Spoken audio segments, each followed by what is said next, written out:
The stars had always been silent to the Lura. Their people were gentle and calm, more focused on harmony than on war. They built cities that floated on rivers and towers that reached the sky, but they had never built ships of war. For centuries, peace was their shield, and knowledge was their weapon. They believed the galaxy could remain calm if they stayed away from conflict. But peace was fragile. One night, the sky above their world burned. Strange ships appeared, dark and sharp, moving like predators. These ships belonged to the Cairn, a race that thrived on fear and conquest. The Cairn were stronger, faster, and merciless. They had destroyed other worlds with ease, and now they had chosen the Lura as their next target. The Lura had no soldiers, no weapons, no defenses strong enough to fight. Their leaders gathered in the Great Hall, their voices shaking as they spoke. Elder Ryan, the oldest among them, stood before the council. His hands trembled as he held the message tablet. "Our world cannot survive this attack," he said. His voice was steady but heavy with sorrow. "We have no army. We have no fleet. We must ask for help." The council members looked at each other. Asking for help from other species was not common. The galaxy was full of powerful empires, but they all demanded something in return. The Lura feared becoming servants or losing their freedom. But the shadow of the Cairn left them no choice. Elder Ryan pressed the message tablet, and a soft blue light filled the room. "We will send a signal," he said. "Not for conquerors, not for rulers, but for guardians. We will beg for mercy, and maybe someone will answer." The message was simple. It did not ask for riches or alliances. It was only a cry of survival. "To any who hear us," the voice of Ryan said as the signal spread through the stars, "our world is under attack. We are a peaceful people. We ask for help, not for conquest. If you have mercy in your hearts, come to our aid." The message raced through the galactic network, passing from system to system. Some heard it and ignored it. To them, the Lura were weak and not worth saving. Others laughed at the thought of helping a defenseless people. But the signal did not stop. It traveled further and further, until it reached the edge of known space. There, far beyond the maps of most empires, lived a race many thought was only a story. Humanity. The galaxy spoke of them in whispers. They came from a world harsh and unforgiving, where storms, beasts, and hunger shaped them into survivors. Some called them Deathworlders, creatures too dangerous to live among others. Few had seen them, but the rumors painted them as destroyers. When the signal reached a human listening post hidden in the dark, the officers were silent as they heard it. They listened to the trembling words of Ryan, the fear in his voice, the desperate plea for life. For a moment, no one spoke. Then Commander Myra, the one in charge of the post, gave a simple order. "Send it to High Command. And prepare the fleet." The officers looked at her in surprise. "Commander," one asked, "these are strangers. Why would we risk our fleet for them?" Myra's gaze was steady.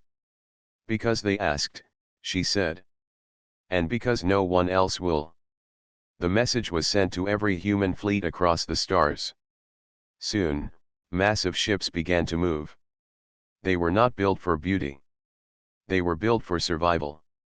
Their hulls were heavy, their weapons powerful, and their engines burned with a roar. From distant colonies and hidden stations, they gathered, each ship carrying the symbol of humanity, a clenched hand over a burning star. Back on the Lura homeworld, the people waited in fear. Days passed, and the enemy grew closer. The sky grew darker with each shadow of Cairn ships. The Lura began to lose hope. Some whispered that no one would answer. Others prayed silently. Then, one morning, the stars above their world shifted. Great shapes appeared, blocking out the light. The Lura looked up in shock as enormous ships entered orbit. They were nothing like the vessels of other races. These ships were vast, scarred, and heavy with power. Their presence made the sky itself seem smaller. The council gathered again. Elder Ryan stared at the display in disbelief. "Who have we called?" he whispered. No answer came at first. The human fleet waited in silence, engines glowing, weapons at rest. To the Lura, it felt like the gaze of predators deciding their fate. And yet, in that silence, there was no fire, no attack, no cruelty. The ships simply remained, watching, as if guarding the world below. For the Lura, fear and hope mixed into one. They had begged for guardians. Instead, they had summoned the Deathworlders. The morning sky over the Lura world was quiet, but the silence felt heavy. Across the cities and rivers, people gathered outside, staring upward. The stars were no longer empty. Enormous ships filled the heavens, moving slowly like giants across a sea of light. At first, many Lura believed the cairn had already come. Panic spread through the streets, and families rushed to shelters. But soon the truth became clear. These ships did not bear the black symbols of the cairn. Instead, their hulls were painted with strange marks, some faded with age, others bold and sharp. They were not smooth and beautiful like the ships of the great empires. They looked scarred, as if every surface carried memories of battle. Elder Ryan stood on the balcony of the council hall, his eyes lifted to the sky. His voice was low, filled with both awe and fear. "These are not the ships of conquerors I have seen before. They look different. Stronger. Older. As if they have been through countless storms." The younger members of the council gathered behind him. Some trembled, while others whispered in worry. "What if they are worse than the cairn?" one asked. "What if they came not to help, but to take?" No one answered. High above, the human fleet continued to descend into orbit. One by one, their massive forms settled into position, surrounding the planet like a shield. Their engines glowed a deep red, and their weapons rested silent, but visible. To the Lura, it felt as though an army of mountains had suddenly appeared in the sky. On the ground, a deep hum passed through the air as one of the ships prepared a landing craft. The vessel broke away from the fleet and entered the atmosphere, flames trailing across its armored body. Every eye on the planet followed it as it descended. Some Lura held their children close. Others knelt and prayed. The craft landed outside the capital city with a ground-shaking roar.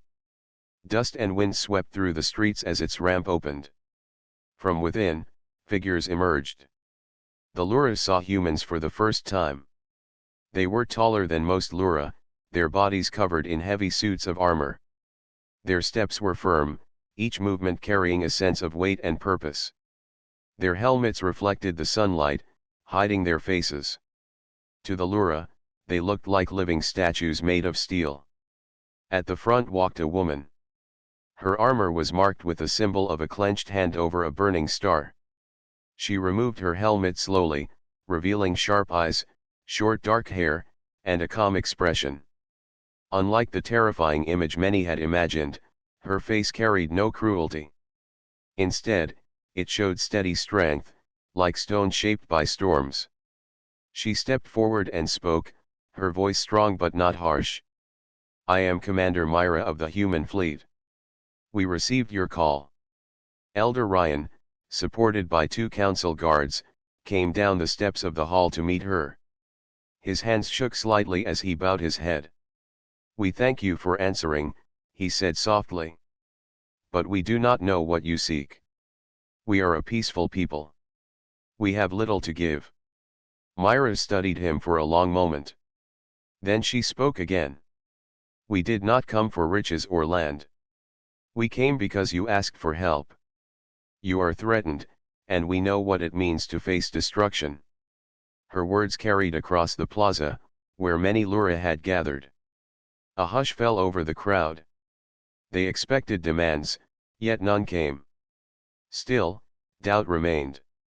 One of the council members, a young man named Salar, stepped forward. His voice was sharp with fear. You are Deathworlders, he said. The galaxy whispers of your kind. They say you are destroyers. How can we trust that you will not bring ruin to us as well? Myra did not flinch at his words. She looked directly at him and answered with steady calm. It is true. Our world is hard, and it has shaped us to fight. We are not gentle. But we are not here to conquer. We are here because no one else will come. Decide for yourselves if that is enough.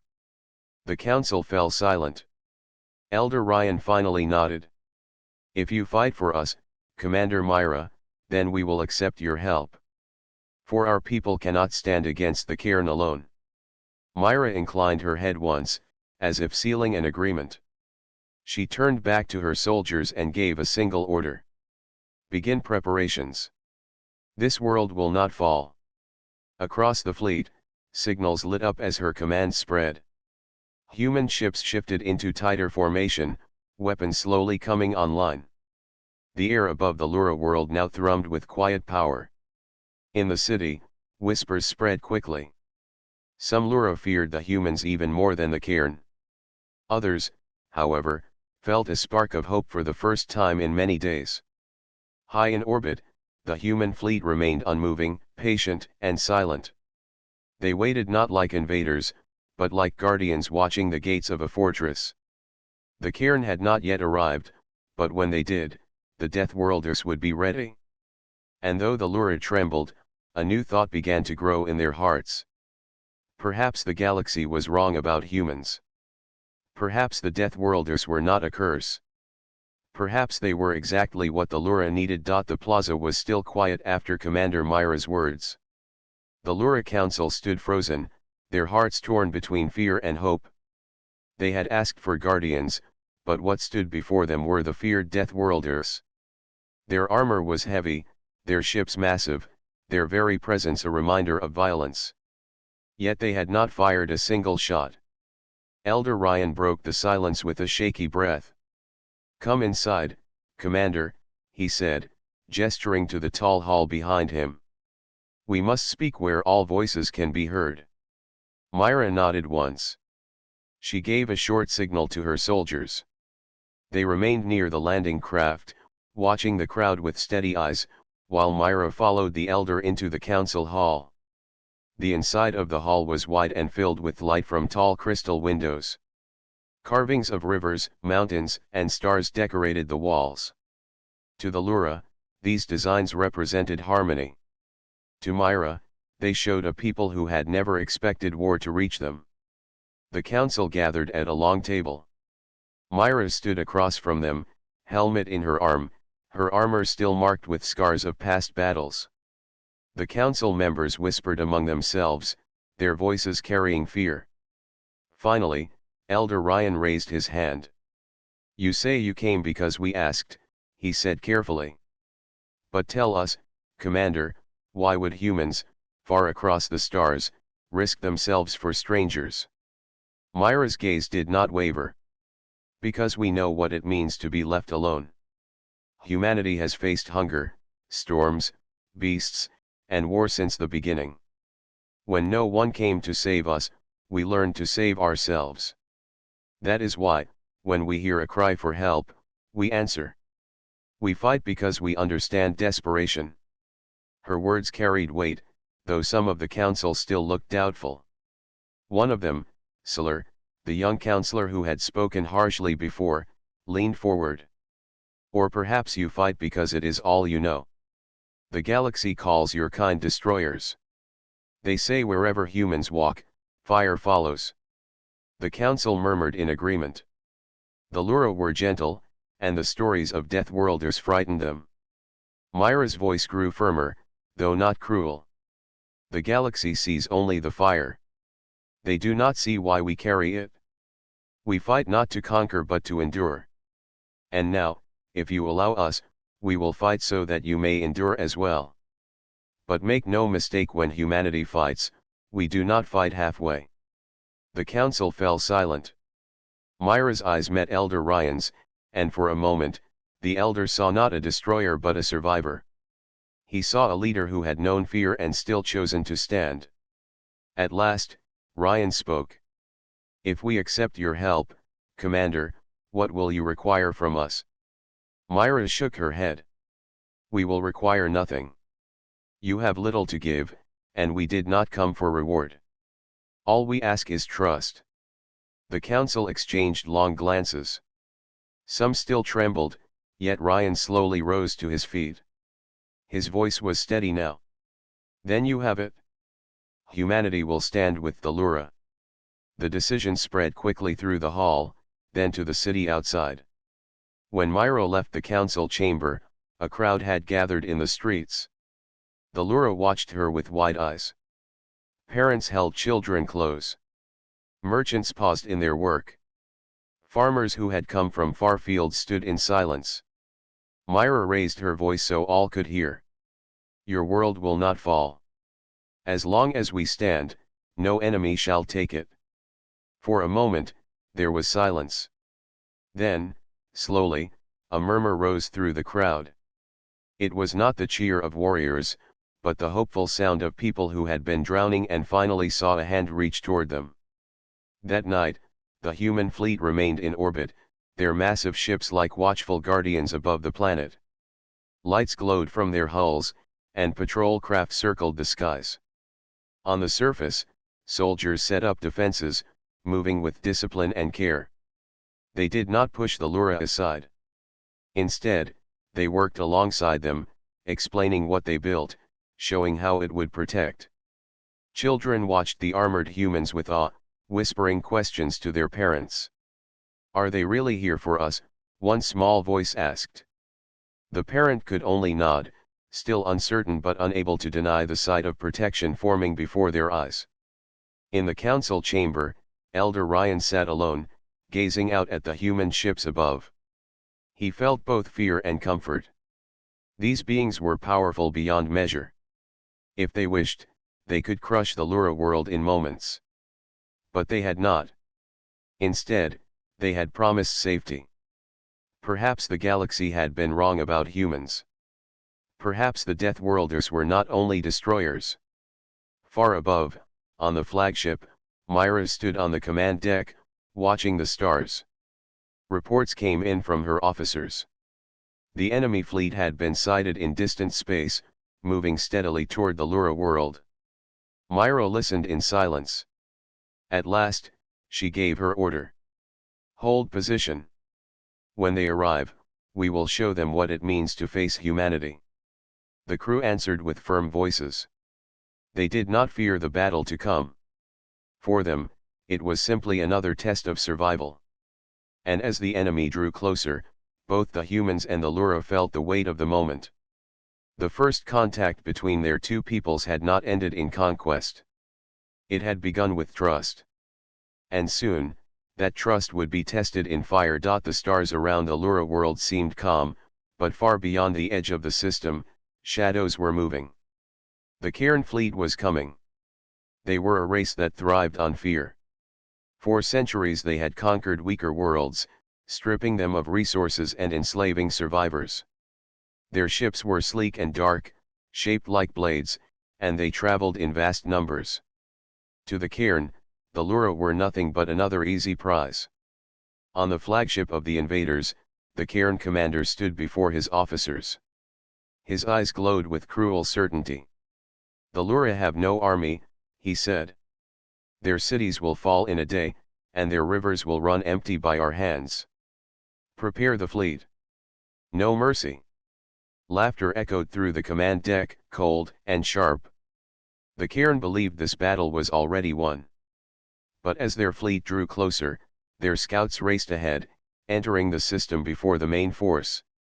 At first, they expected to see a world unguarded. Instead, their sensors picked up something impossible. A fleet already waited in orbit. The scout ship slowed in confusion, sending back images to their commander.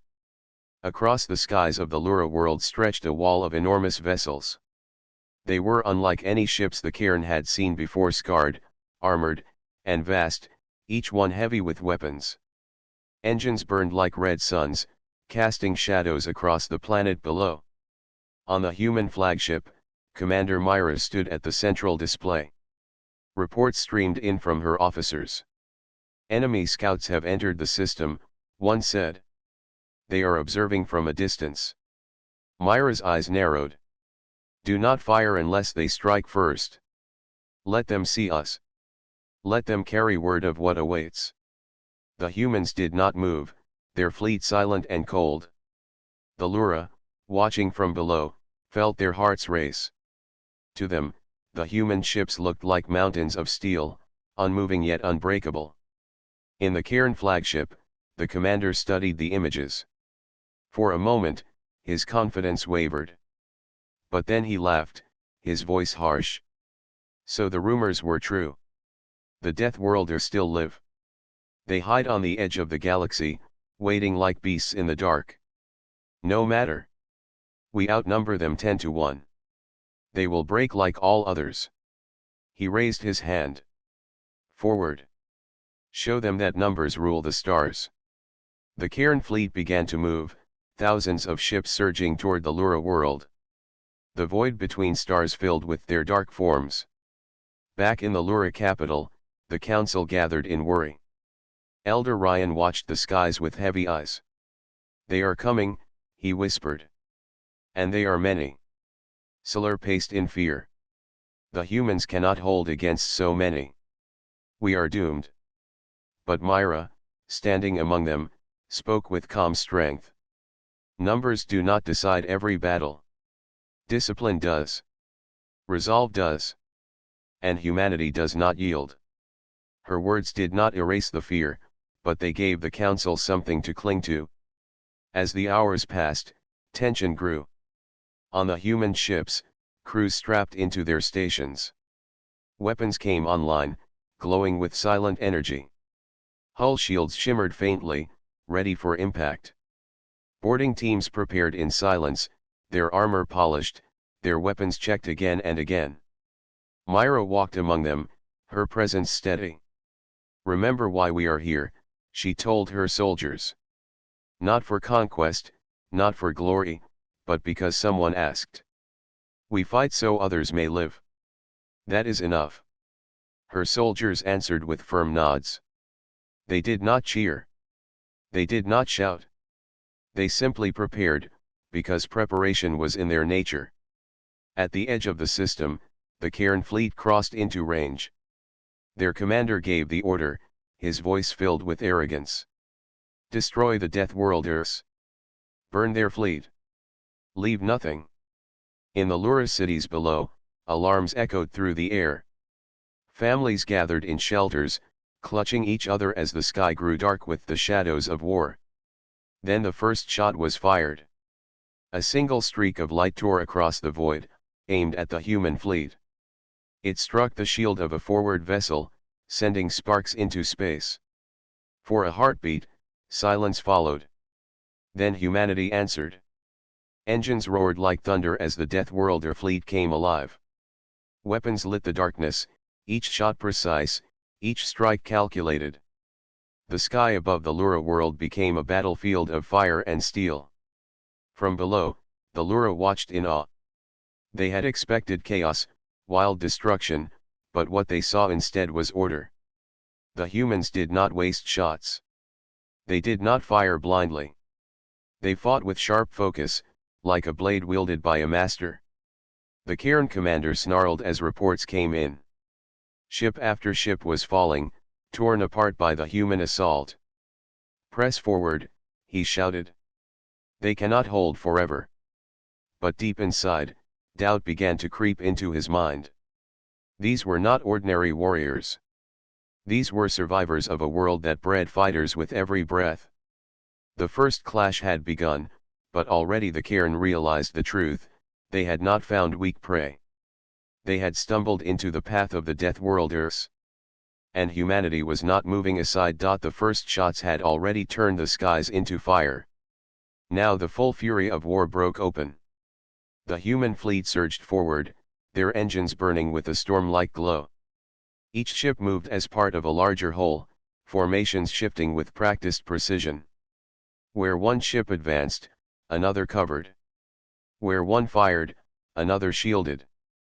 It was not the chaos of wild fighters but the discipline of a force that had survived countless battles. The Cairn fleet, larger in number, swept toward them like a dark tide. Thousands of sleek vessels raced ahead, weapons blazing.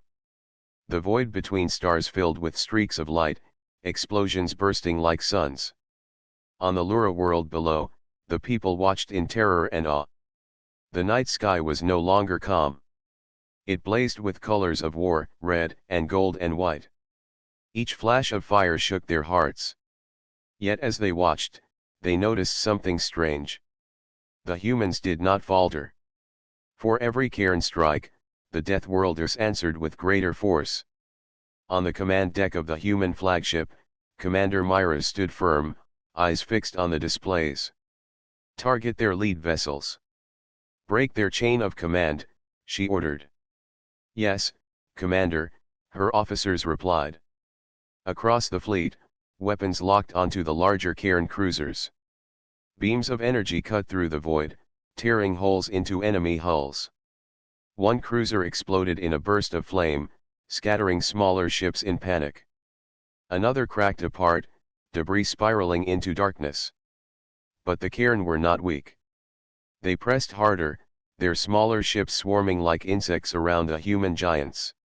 They struck at engines, shields, and hulls, trying to overwhelm through sheer numbers. Sparks flew inside human ships as impacts landed, but still they held. In the corridors of one human destroyer, alarms blared as Cairn boarding craft smashed into the hull. The metal screeched, and hatches burst open. Armed Cairn warriors stormed inside, roaring as they charged. Human soldiers met them head-on. Armored and disciplined, they moved in squads, their weapons sharp and steady. The fighting was fierce. Cairn claws struck against human shields, but the Deathworlders did not break. Every step was measured, every strike precise. They fought not with wild rage but with survival carved into their bones. Hold the line, a sergeant shouted, his voice steady even as sparks rained from the walls. Push them back. Step by step, the Cairn were forced out, their boarding attempt broken. Back on the flagship, Myra received the report and nodded. Good. Keep pressure forward. Do not chase. Break their heart, and the rest will scatter. The Lura Council, watching through the Great Hall's display, could hardly believe what they saw. Ships that looked battered and scarred fought with a strength greater than anything they had imagined. The humans were not perfect machines. They took damage. Some ships burned. Some soldiers fell. But even in loss, they pressed forward with relentless resolve. Siller whispered, his voice low with awe, they fight as if every breath is survival itself. Elder Ryan, his eyes wet with both fear and hope, answered, that is because it is. For them, survival has always been the way. In orbit, the tide of battle began to shift. The Cairn commander shouted orders, trying to force his fleet forward. But his ships were breaking. Every time they pressed against the human line, they were met with fire too strong to endure. Cruisers fell, battleships burned, and smaller craft scattered like sparks in a storm. Still, Myra did not allow pursuit. She knew the danger of overextending. Hold the line, she repeated again and again. We are not here for conquest. We are here to defend. And so the human fleet advanced like a hammer, each strike heavy, each movement unshakable. Where the Cairn once believed numbers would win, they now faced the truth. Against the Deathworlders, numbers meant nothing without strength to match. On the ground, the Lura saw the battle not as a story of destruction but as a shield raised above them. The humans destroyed only what threatened. Not a single shot struck the planet below. Not a single city was harmed. Even as fire raged above, the Lura realized that these so-called destroyers carried something greater than power. They carried restraint. Hours passed, and the battlefield was filled with wreckage. Cairn ships drifted broken, some fleeing into the dark. The humans still stood, scarred but unyielding. Their ships glowed with damage, hulls torn in places, but their formation remained strong. On the flagship, Myra looked at the final reports. The Cairn fleet was broken, their command shattered. Yet she gave no order to hunt the survivors. Instead, she spoke calmly. Enough. Let those who flee carry the memory of what they faced. That is punishment enough. Her officers nodded, though many knew they could have ended the enemy completely. But Myra's choice was clear. Humanity did not fight for destruction. They fought so that others could live. Down on the planet, the people of the Lura stepped out from shelters, gazing at the night sky. Where once they had feared only death, now they saw the glow of guardians above. For the first time, they believed the Deathworlders might not be monsters at all. The battle had raged for hours, yet the human fleet remained steady. Sparks and flames lit the void, but each strike from the humans was deliberate, precise, and deadly. The Cairn fleet, once confident, now wavered. Their commander's voice echoed through the corridors of his flagship, sharp with anger and disbelief. "Hold formation. Do not retreat," he barked. "These humans cannot be allowed to survive." But his officers shook their heads. Reports came in that cruisers had been destroyed, squadrons shattered, and smaller ships lost. The Cairn were no longer in control. Panic began to spread, and with it, mistakes. Ships collided, some misfired, others drifted helplessly in the dark. Their precision had failed, replaced by fear. On the human flagship, Commander Myra watched the data flowing across the screens. Her expression remained calm, almost serene, despite the storm around her. She did not celebrate the destruction of the enemy. She studied their movements carefully, always thinking one step ahead. "Focus on the remaining command ships," she ordered. "Break their coordination, then let them flee. No one beyond the battle zone is to be harmed." "Yes, Commander," the officers replied. Step by step, the human fleet executed her plan. Beam after beam struck the lead vessels of the Cairn, tearing apart engines and weapons. Explosions rocked the fleet, sending smaller ships spinning into the void. The Cairn commander's voice grew harsher with every report of loss. His fury could not restore the tide of battle. Below, in the Lura capital, the council and citizens watched in awe. What they had feared would be their end had turned into their salvation. They had expected violence without mercy. Instead, they saw humans who destroyed only what threatened them, who moved like a single organism, each action purposeful. Salar, still trembling, whispered, "They could have ended all of them." Elder Ryan, eyes fixed on the stars, nodded slowly. "Yes. But that is not why they fight. They are not conquerors. They are guardians." On the battlefield, the last Cairn ships began to scatter. Some tried to retreat into open space, others fled toward distant systems. Yet even in retreat, the humans held their fire carefully. Myra's voice came over the comms. "Do not pursue beyond this system. Let the lesson be clear, but do not punish beyond what is necessary." The Cairn commander slammed his fists against the console, rage burning in his eyes. He had expected an easy victory, and instead, he had met a force unlike any he had faced before. His fleet was shattered, his strategy undone, and his ships were in ruins. He realized too late that the humans were not just fighters, they were survivors, trained by a world that refused to yield. In the Lura Council chamber, a sense of relief swept through the room. The fear that had gripped them for days began to fade. Families stepped outside cautiously, peering at the sky now clear of immediate danger. The humans still hovered above, engines glowing softly, weapons ready but inactive. Elder Ryan turned to Myra. "You could have destroyed them all," he said quietly, "but you chose not to." "Why?" Myra met his gaze. "Because we fight to protect, not to conquer. We do not destroy what cannot threaten. You asked for help. We give it. That is enough. Ryan nodded, understanding slowly dawning. For centuries, the Lura had measured strength by fire and domination. They had believed all warriors sought power. But these humans were different. Their power was terrifying, yes, but it was held with discipline and reason. Across the system, human boarding teams finished securing captured Cairn vessels. Prisoners were restrained, not harmed beyond what was needed to maintain control. The fleet had not pursued fleeing enemies far from the system. Myra had kept her promise. Humanity's fight was brutal, but only where it needed to be.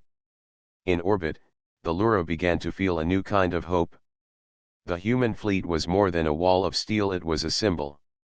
These beings, feared across the galaxy, were not monsters. They were protectors.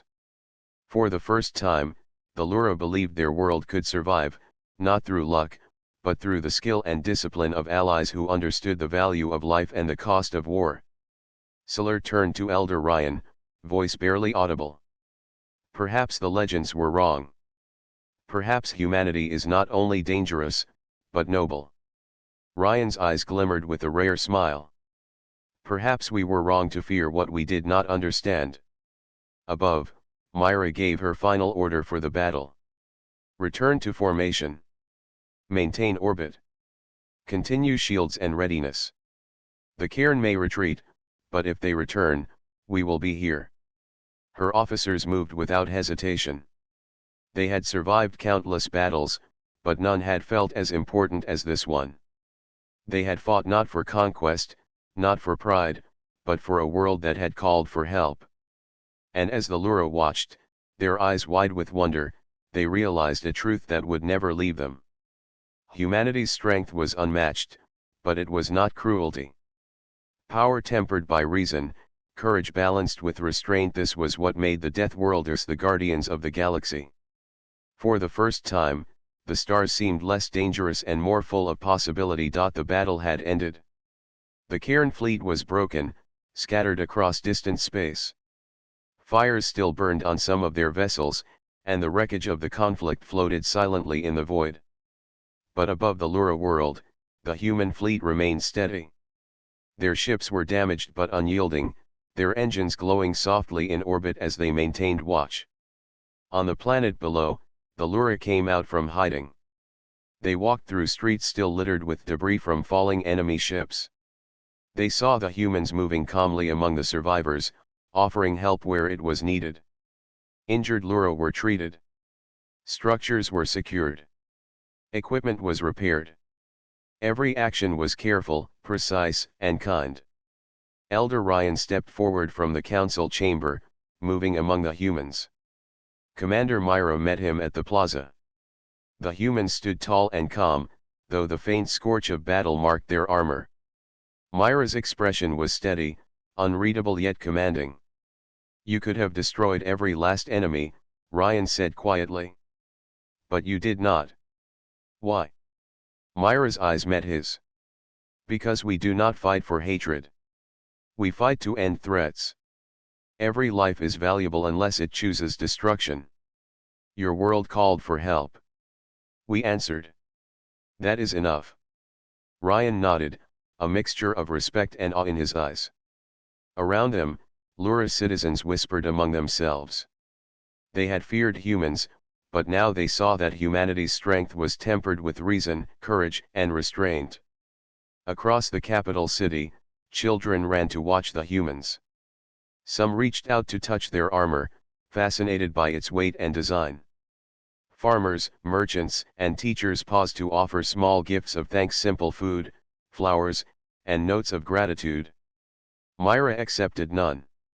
She moved among the people with calm dignity, speaking only to explain the next steps. Her soldiers secured the remaining Cairn ships in orbit, ensuring they could not return for a long time. Human engineers repaired their own vessels as best they could, preparing for departure. Every action was deliberate, measured, and efficient. The Lura Council gathered in the Great Hall, looking out at the fleet above. For the first time in generations, they felt hope as a tangible thing, not just a dream. Elder Ryan turned to Salar, who still struggled to believe what had happened. "We called for guardians," he said softly. "And we received something greater. The galaxy spoke of humans as destroyers, yet we have seen their restraint, their wisdom, and their honor. Perhaps the legends were wrong." Salar nodded slowly. "Yes, Elder. They are not only strong. They are just and merciful. We were lucky to be heard by them." High in orbit, Commander Myra surveyed the system. The cairn were gone, at least for now. The human fleet had kept its promise, they had protected the Lura without unnecessary destruction. Myra gave the order that would change the Lura forever. "Prepare to return to the outer colonies," she instructed her officers. "Our work here is done. We fight to protect, not to occupy. The Lura are capable of rebuilding. We leave as guardians, not rulers." As the fleet powered up its engines, a low hum filled the skies above the Lura cities. Engines roared to life. Lights glowed brighter. Slowly, the human vessels lifted from orbit, moving in formation toward the edge of the system. The Lura people watched in awe. Some wept silently. Some clapped their hands in celebration. Children waved to the ships as they disappeared into the stars. No one doubted that they would remember this moment for the rest of their lives. Elder Ryan stepped forward, looking toward the fleet as it vanished. "They came to us when no one else would. They fought as no one else could. And yet they left without taking anything for themselves. That is the mark of true guardians." In the weeks that followed, the Lura rebuilt their cities. They repaired their homes and their rivers, and their spirits were lifted by the memory of the humans who had come when all hope seemed lost. Stories spread across the planet, stories of the fearsome yet disciplined humans, their fleet of Deathworlders, and their unwavering commitment to protect. Beyond the Lura world, other species began to whisper as well. Rumors of humanity's arrival reached distant systems, carried by travelers, traders, and scouts. They spoke not only of humans' terrifying strength but also of their restraint and honor. The galaxy began to see humanity not as a threat, but as a shield, a force that could protect the weak and hold the line against those who would bring destruction. And for humanity, life returned to its usual rhythm. They returned to their colonies, repaired their ships, and prepared for the next call for help. Each member of the fleet knew they had faced a test of both strength and morality. Each had seen the cost of power and the responsibility it carried. For the Lura, a new legend had begun. They told their children that humans were more than warriors, they were guardians who fought not for glory, not for conquest, but for life itself. And in every story, the name of Commander Myra and her fleet would be remembered forever. Across the stars, a new understanding began to grow. Humanity's place in the galaxy was no longer hidden. They were survivors, fighters, and protectors. And when any race cried for help, they knew that somewhere beyond the stars, humanity might answer not with conquest, but with courage and honor. In the end, the Deathworlders left, not as conquerors, but as heroes. And the Lura, once terrified, now carried hope in their hearts that would never fade.